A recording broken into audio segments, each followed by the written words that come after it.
Friend welcome back to our channel. তো আজকে অদিন আমি যাচ্ছিলো শপিং করতে, আর আমরা আগেদের প্ল্যানিং করে রেখেছিলাম আমরা যাব হলো মেট্রো করে। আর আগে আমরা যাব ধর্মতলা, তারপর ওখান থেকে গড়িয়াহাট যাব। আর আমার সাথে আমার মা বেরোচ্ছিলো, মা যাচ্ছিলো হলো ডিউটি। তো মা বলে চ তোর সাথে হাফ রাস্তা যাই। তো তারপর মা ডিউটির দিকে চলে গেছে, আর আমি এখান থেকে অটো করে মেট্রোর এখানে চলে এসেছিলাম। আর অদিতি দাঁড়িয়ে ছিল নিউ গড়িয়া। তারপর আমরা মেট্রোতে উঠে গেছি, আর বাইরে হচ্ছিলো প্রচণ্ড বৃষ্টি। আমি ভাবছিলাম আমি তো ছাতা নিয়ে আসিনি, আমি না বৃষ্টিতে ভিজতে হয়।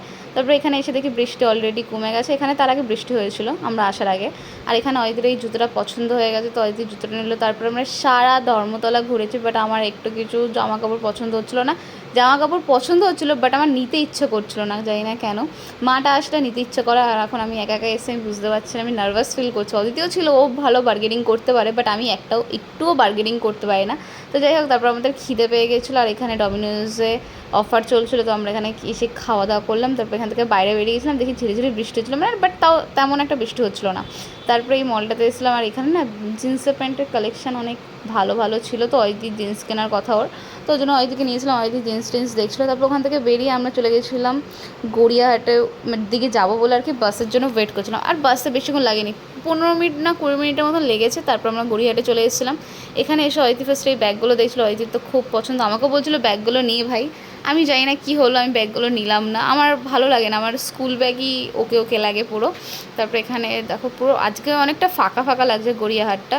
তাও আমরা এসেছিলাম বিকেলের দিকে, সন্ধ্যাবেলা অবভিয়াসলি ভিড় ভিড় হয়ে যায়। তারপরে এখান থেকে আমি ভাবছিলাম কুর্তি কিনবো, কিন্তু এসে দেখি এখানে শর্ট কুর্তিগুলো আমার তো ভাই সেই লাগে। লং কুর্তি ভালো লাগে না, বাট শর্ট কুর্তিও হেভি লাগে। তারপরে এখান থেকে আমি দুটো বাইরে দিয়ে কুর্তি নিলাম, অদিতিও 3টে কুর্তি নিল, ওকে আমি চুজ করে দিয়েছি আর কি। তারপরে এখানে জুডিওতে ঢুকলাম, জুডিওতে ঢুকে আমার ভাই জুতো নেওয়ার ছিল, তো ওখান থেকে আমি একটা জুতো নিলাম, একটা টি শার্ট নিলাম, মায়ের জন্য একটা টি শার্ট নিলাম। তারপর এখানে টুকটাক সব জিনিসপত্র নিয়ে অদিতি এখান থেকে টি শার্ট নিয়েছে আর কি। তারপর অদিতি দেখছিল যদি আর কিছু নেয়, কিন্তু আমি ভাবছি এখন নিয়ে কী করবো, আসবো তো আবার পুজোর সময়, তখন পুজোর সময় ভালোভাবে শপিং করব। তারপর এখান থেকে আমি একটা টোট ব্যাগ নিয়ে নিয়েছি, কী বলবো, আমাকে অদিতি বাইরে দিয়ে নিতে বলছিলো, বাট আমি নিইনি, জুডিওতে ছিল আমি একটা নিয়ে নিয়েছি। তারপর এখান থেকে আমরা হেঁটে হেঁটে যাচ্ছিলাম এখন বাড়ির দিকে। আর অদিতি ও তো পাগলি মাল, শুধু সারাদিন চা খেয়ে বেড়ায়। আমি তো চা আমিও আগে প্রচুর চা খেতাম, বাট এখন আমি চা খাওয়া প্রচুর কমিয়ে দিয়েছি। তারপর অদিতির আমি এখান থেকে চা খেলাম। অদিতি এখান থেকে টাকা বের করছে, বলছে দাঁড়া ভাই আগে টাকাটা বের করে দিই। তারপর এখানে আমরা এসে গেছিলাম, আর বাইরের ওয়েদারটা কীরকম বিচ্ছিরি ছিল, মানে আবার বৃষ্টি আসবে, আর এদিকে আমার মুখের অবস্থা পুরো প্রচুর খারাপ। তারপর এখানে আমরা বাসের জন্য ওয়েট করছিলাম, অদিতি বাসে করে চলে যাবে পুরো বাড়ি, আর আমাকে বাস দিয়ে নেবে, আবার অটো করে বাড়ি যেতে হবে।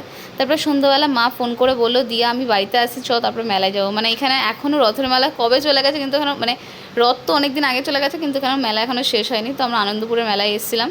তো মা বলছে চ কিছু ঘরের টুকটাক জিনিস কেনা আছে, ভুলভাল জিনিস। আর তারপরে মা ঘুগনি খাবে, আমার মায়ের ঘুগনি খেতে পাই প্রচুর ভালো লাগে। তারপরে এখানে মা পাপড়ি চাট খেলো। তো যাই হোক, আজকের ভিডিওটা এইটুকু।